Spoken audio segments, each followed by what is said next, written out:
What's up, everyone? It's Phoenix here, bringing you guys another podcast. Today, we're going to be talking about the crimes of Grindelwald again. You see, I actually have to do something that I rarely ever do. I have to do a re-review.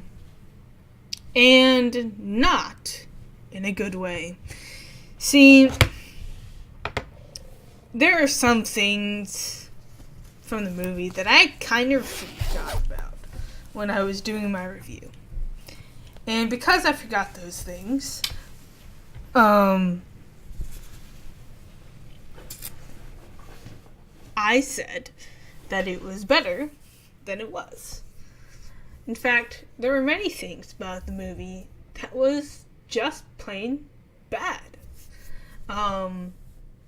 Some of the plot lines were extremely ridiculous, and while I appreciate that J.K. Rowling, whatever, has the right to do whatever she wants with her universe, somehow, Fantastic Beasts is not working out the way that it should.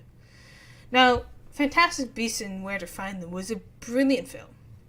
It showed us the world where the adults lived in, how it was like. But in reality, it really didn't. In fact, it barely showed us any magic at all. Now, there are many things about the crimes of Grindelwald that had flaws. Very big flaws. And I'm going to warn you that I'm about to spoil that all right now. So please, if you have not seen the film, and you do not want to be spoiled at all, do not watch this. Do not listen to this any further, as I'm about to dive into the crimes of Grindelwald. Starting with the cameo of McGonagall in a film that takes place in 1926. Now, canonically, according to Pottermore, for the longest time, McGonagall was born in 1936. Not 1926. She also didn't start teaching until 1956. So unless, her great grandmother, one great grandmother, had her daughter at 20 years old, and her daughter's daughter had her in the span of 9 years, there is absolutely no way that Professor McGonagall can be alive and teaching in 1926 when she was born around 1936, and didn't start teaching until 1956. Now that's a pretty big error. But that's not the worst of it, okay? That could be acceptable because maybe they made a mistake. Okay, that's fine. Mistakes happen in movies, they like to have their cameos and they like to showcase characters that people are familiar with, especially from a franchise such as Harry Potter. But what's not a mistake is what happened in the rest of the movie. The fact that Grindelwald actually committed very few crimes himself. I mean, there were a couple murders, but those weren't done by actually him. And there was only that scene where he broke out of prison through means of Polyjuice Potion, but then decided he would go and break out his henchmen, because that shows how evil he is. I don't even know. And then there's the fact that Lita Lestrange, young Lita Lestrange, decided that she didn't like her baby brother because he was being annoying, basically, and decided to switch the babies and take that baby, the switched baby with her, And then the Titanic happened, basically, and they had to evacuate, so she was stuck with a baby that was not her baby brother, but someone else's baby, and that baby ended up being a Dumbledore? Now, here's the thing. I believe that Credence Dumbledore is not actually Dumbledore. I do believe that that's supposed to be a trick. He's not actually a Dumbledore. He's either Lestrange or he could be something else. He could be a Black. Maybe he's a Black. But I highly doubt that he's a Dumbledore because really that doesn't make any sense.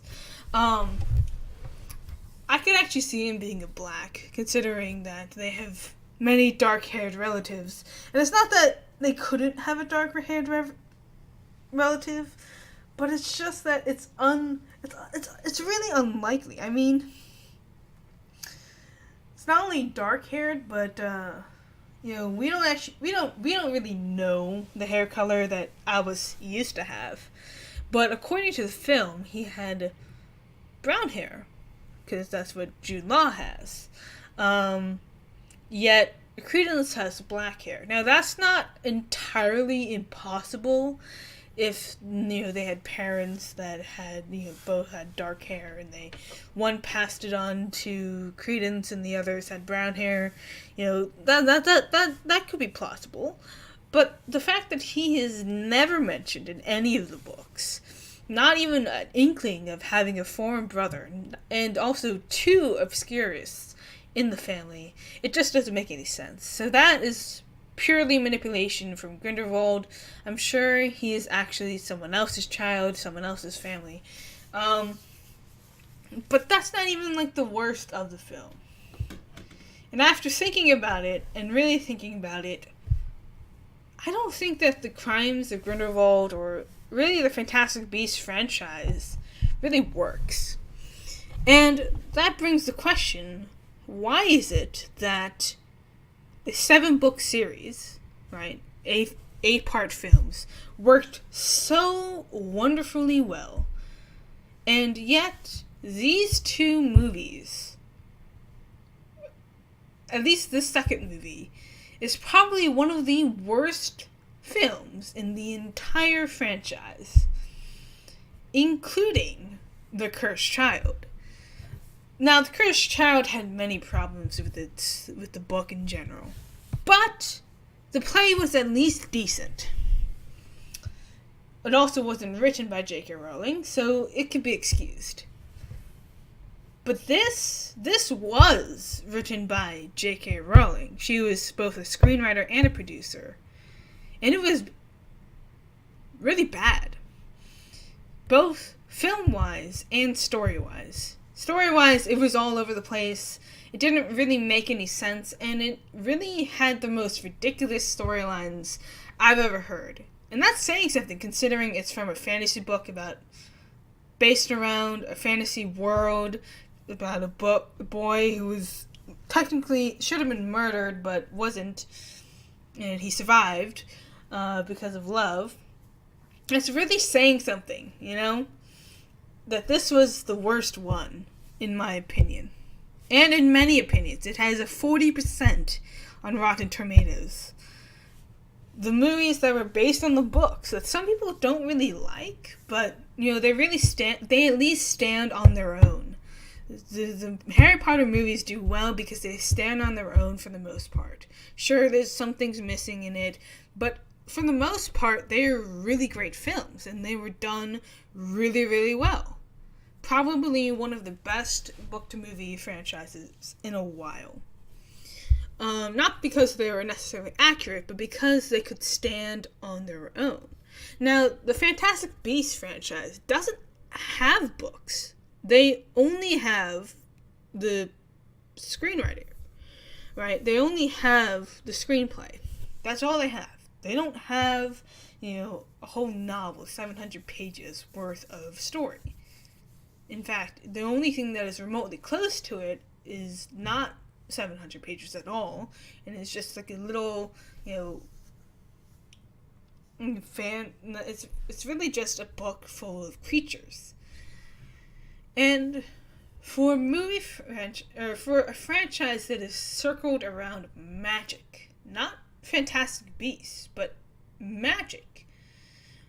A world that is built around magic. There is a very obvious lack of actual magic in the Fantastic Beasts franchise. And that's really surprising, considering that, the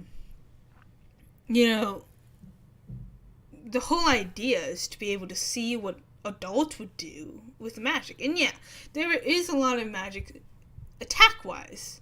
They use a lot of, the Killing Curse and Stupefy and Expelliarmus, but they rarely ever use everyday spells like Accio and Wingardium Leviosa and, those type of things. Things that would be simple to use. And for some reason, this franchise isn't working the way the other one did. Now, it's okay if this is a completely different franchise. Maybe they're retconning some things. Maybe they're changing some things. Maybe they changed McGonagall's birth date for whatever reason. And, that's fine. I wouldn't have a problem with that. But what I do have a problem with is the fact it's not working. It has a 40% and is one of the worst Harry Potter films of all time. Now, there's not a whole lot to choose from, but it's performing really bad. Really, really bad. Its box office numbers are at 118 million. Its budget is 200 million. It's performing way under budget. And while that's not that bad, it is bad because it's based around Harry Potter, one of the most successful franchises of all time. So how is it that such a successful film is done with its first week and is still under budget by a significant number for movies? Not only are the fans not only is the audience not liking it, just like the average audience, the average moviegoers, but the fans themselves, the people that have loved this franchise for so many years, don't want to see this movie because it is bad. And, it's amazing how J.K. Rowling has been excused so many times because it's not really that hard to believe. She wrote, again, one of the most successful franchises of all time. She built many people's childhood based around 7 books. And it was only supposed to be 7 books, by the way. And then she decided to expand upon it. And, there's nothing wrong with necessarily expanding upon a story, especially, doing prequels and telling how it was beforehand. And, it could work. But it doesn't. It hasn't worked. One of the main reasons why this film did so badly was because J.K. Rowling herself chased away many fans. She made many promises that were going to happen in the Crimes of Grindelwald, and they didn't happen. She claims that Dumbledore was gay all along, and I could see that. I could see that in the book franchise. I could see that happening. But what I can't see happening is that the only gay interaction that Dumbledore actually had was a blood pact. Because, that's totally, gay representation. The fact, that, when gays interact, they cut their hands and swear not to kill each other on their first date. And, maybe we could blame Warner Brothers for not letting that happen. But we can't. We have to blame J.K. Rowling, because she is the one who made so many promises that this would be the film that, showcases Grindelwald and Dumbledore's relationship with each other. Actually having representation. And she is the screenwriter and producer. She knows whether or not there is going to be a proper representation. She could have easily said, it's actually not going to happen this film, but it's actually going to happen the next film. That film's going to be more centered around, their relationship. But she didn't say that. She said that it was going to happen this film. And it didn't. That was hardly the gay representation of anything. I would rather have no representation at all than that be considered representation. Because that's just sad.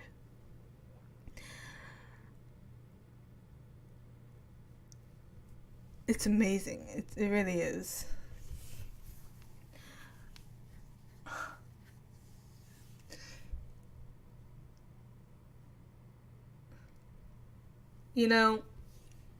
J.K. Rowling gets so much excuses, so many excuses, and is excused so many times by the fans with The Cursed Child and, Fantastic Beasts and Where to Find Them.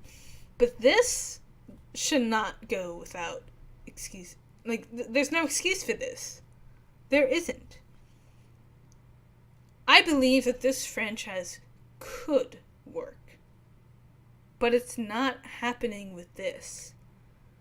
The first film was really good.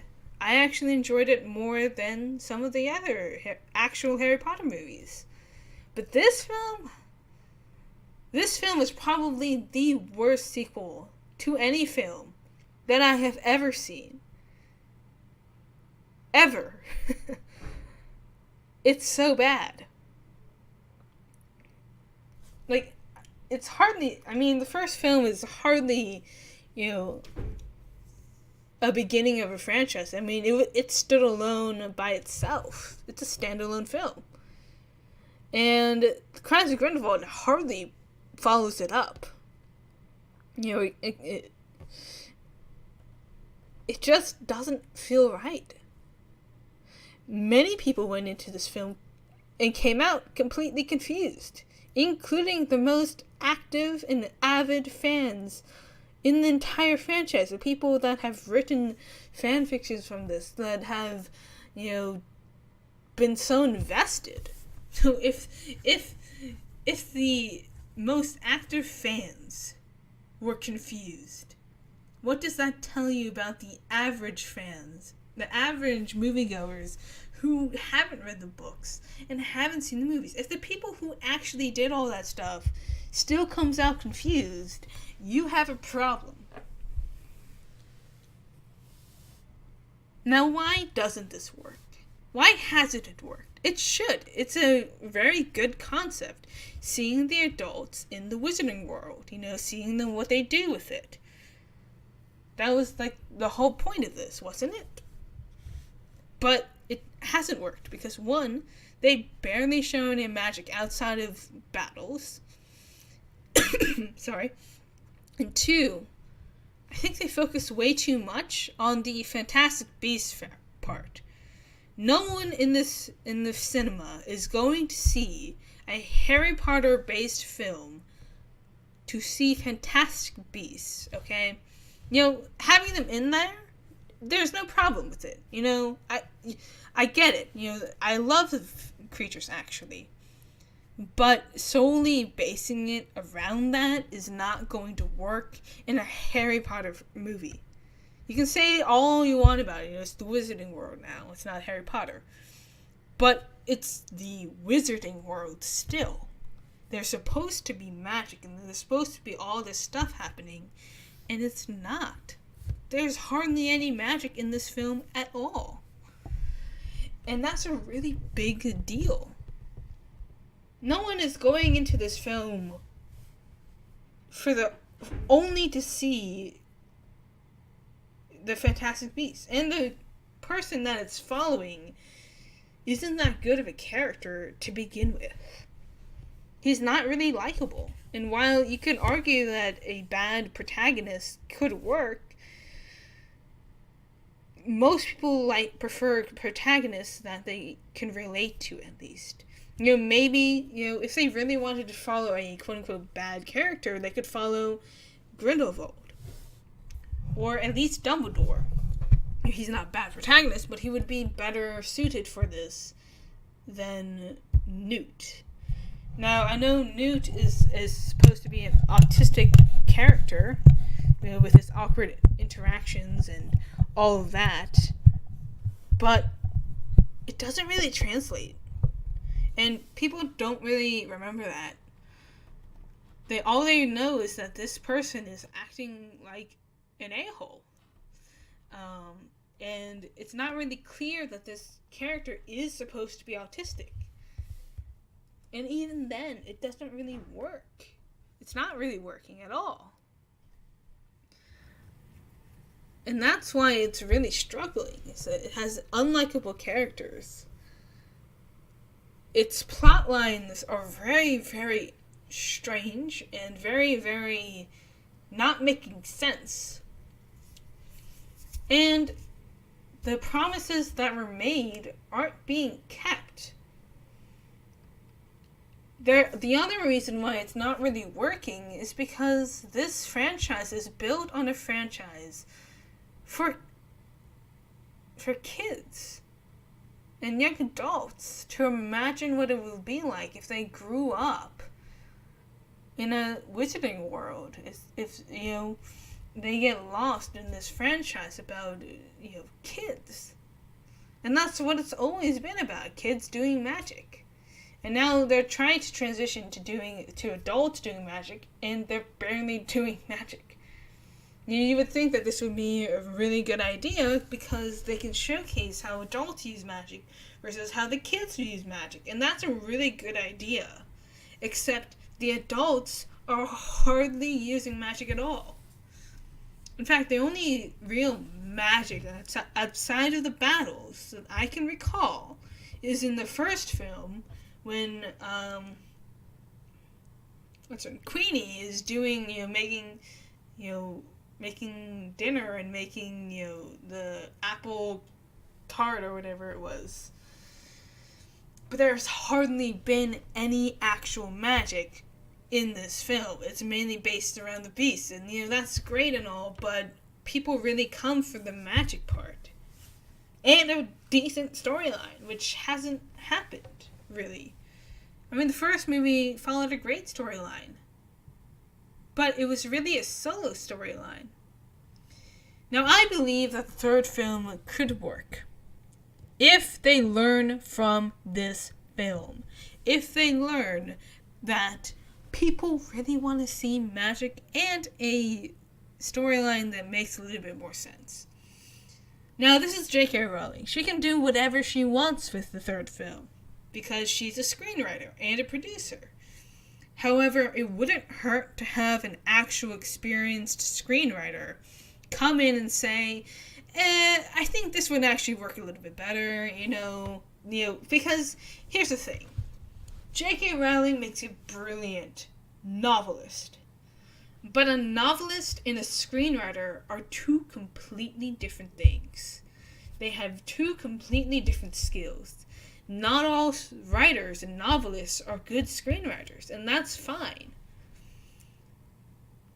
Not all screenwriters make good novelists, because it's a very different style of writing. It's more visual than it is telling. And I don't think J.K. Rowling knows how to do that. She's used to 700 pages. When you're limited to 2 hours, 2 hours and 30 maybe, to tell this story. And it feels all mushed together in a very awkward sort of way. Forget the plot lines. Just the pacing of the movie is very, very bad. And there's a lot of telling, and there's a lot of dialogue, and not a lot of actually showing, like magic and stuff like that. And I think that falls on the fact that J.K. Rowling is used to describing all of that through words, through telling, through dialogue, through all this.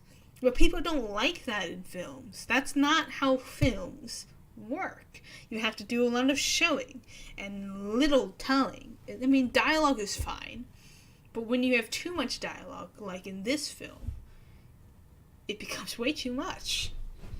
You know, there needed to be more magic, there needed to be more actual things happening, actual crimes that Grindelwald has done, actual things that happen, and a lot of that was told through dialogue, and that's not good for a film. And that's why it's really faltering. I mean, the books worked because the books were already there, and the screenwriters went in and said, hey, this is how we're going to tell the story, and this is how we're going to show these parts. This is, you know, we're going to have the whole Goblet of Fire, or we're going to have, like, the, you know, Dumbledore's army, and we're going to show it through, like, a montage or whatever, and, you know, show Harry, you know, teaching them, and, you know, actually showing, like, the Patronuses and all of that. You know, that worked because they had a third eye going in and saying, you know, I think this can be showed this way, you know, this doesn't really work through the screen, so we're going to have to cut this. But it still made sense. Like, the films still made sense. And they were told very well. And they were, because they had the showing part. This film didn't work, like, at all. Not just story-wise, but also being able to translate it. Like, I don't believe that any editor went in and took a look at this, because any editor would have said, hey, this isn't working, we might want to change this part. You know, maybe David Yates did ask and did tell her, like, this isn't really going to work, are you sure you want to keep this? And she's like, yes, because it's my story. And her contract is very beautiful. Her contract is so beautiful that any author, any screenwriter would love it, because she has all of the control over this film. This is all on J.K. Rowling, because she gets the final say, and she gets to say whether or not this makes the movie. You know, there's a lot of David Yates being involved, but there's mostly J.K. Rowling being involved and saying, nah, I don't want to hear it, you know, I want to do it my way. And that's pretty much what she's been doing. She's been telling the story her way. And, you know, that's fine. But J.K. Rowling needs to recognize that this isn't a novel. This is a movie, and it's told very differently. Its pacing is very different from a book. You don't have 700 pages in, like, 20 chapters to tell the story. You have 2 hours. And it's just not the same. In fact, you know, I think in the third film, they should really consider having at least a second screenwriter to say, hey, one that is experienced, and say, hey, Rowling, I don't think this is going to work because it doesn't really translate to the screen. So I think that we should tell this scene through, you know, this way or that way. But just have someone go in there and say, this doesn't really work through the screen, so we're going to have to change it and make it more of a visual telling. You know, how can we show this to the audience instead of having endless dialogue that never stops and puts people to sleep or has people walk out of the film in general? You know, that's what really needs to happen with the third film. They need a second person to go in there willing to tell J.K. Rowling, no, this doesn't work. Because I don't think that J.K. Rowling had that this time. I really doubt it. Or she didn't listen. And hopefully the bad performance of The Crimes of Grindelwald is going to help her realize that. Help Warner Brothers see that. And like, this method didn't really work. So we need an experienced screenwriter to go in and talk to J.K. Rowling and tell her what works and what doesn't work. Because that's why I think there should have been so many deleted scenes in this film. And I feel like there are no deleted scenes. Like, there is a reason why deleted scenes are a thing and why, movies get refilmed all the time, because something just doesn't translate and they have to redo the shots and they have to figure out a different way to tell it because it just doesn't work. That didn't happen with this movie. And that's why it did so bad. It's not just the fact that it's not revolved around the same familiar setting, it's not revolved around Hogwarts, that's fine. But the problem is that just as a movie, it's still bad. It's shot really beautifully. The cinematography is amazing. The acting is really good. But the story is really bad. And the quote-unquote diversity is laughable. The idea of representation is, basically having black slaves, and I don't even know what the heck Nagini is supposed to be. I mean, it's all stereotypes. Like, basically, what happened, the idea of representation is, an African-American woman gets forced to have a child with a white man, and that's how karma is made? I'm sorry, what? Under a spell? Are you kidding me? Like, that's the representation that African Americans get. Good job.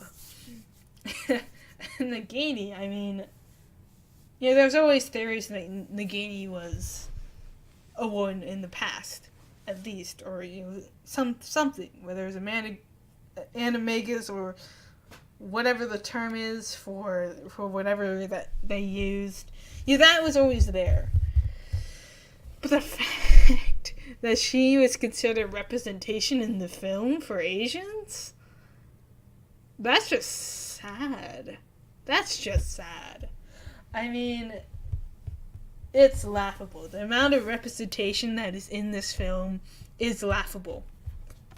And the things that are considered representation is even more laughable. But anyways, that's all I have to say. And I'm actually going to change my rating from the original, which was a 5.5. And I'm going to rate it. I mean, it wasn't... The film looked good, but there was many things wrong with it. So, instead of a 5.5, I'm going to rate it a 3 out of 10. That's not good. Let me tell you that. I hardly ever rate a movie a 3. But this one deserves it. Like, it's not terrible. I wouldn't give it a 1. But I sure as hell would not give it a 5. There's so much wrong with the film that I would have to give it a 3. And that might be generous. And I really hope that J.K. Rowling learns from this, that she listens to the feedback that is being tossed at her, and she really understands why people hate this film. Not just, the story, but just how it was told and the way that it was done and the lies that were told.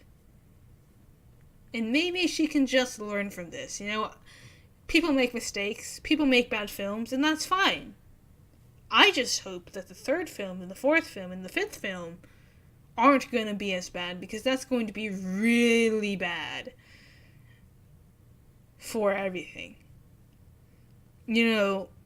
Fantastic Beasts might be doing really bad, but if this trend continues, they'll be lucky to have people in the fourth film.